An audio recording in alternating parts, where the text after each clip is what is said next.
Musasaize kadiki kari muchiki kane bvudzi rebhuleki Gianni kanjani sei imani ende ndovatyoredzera vese vanorembera suwa muzodzi wehuku tovaita rundubvu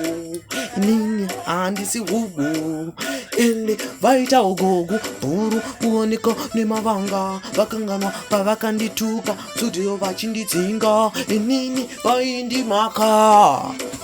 mwana wekumbare chitungwiza ndiro imwe geto rangu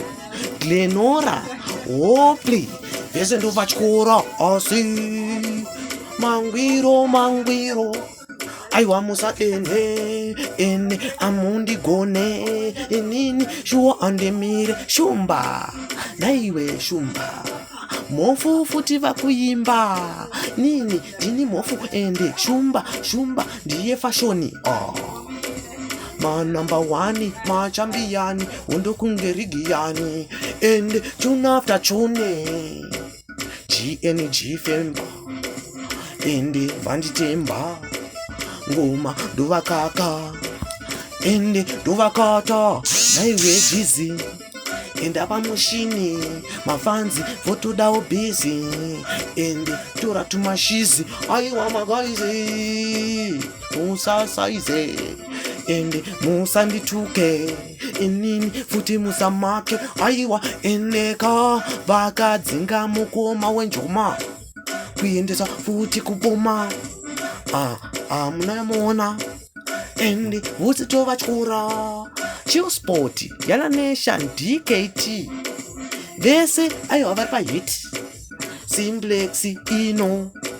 Manex pahiti asi Sparky ari hot ari mad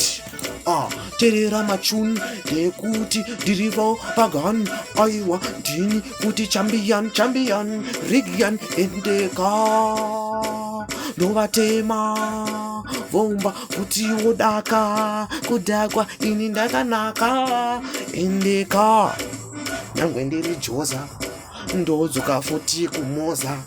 kuzimu ndakakunge vhimu ndine mudzimu ende vazvimumu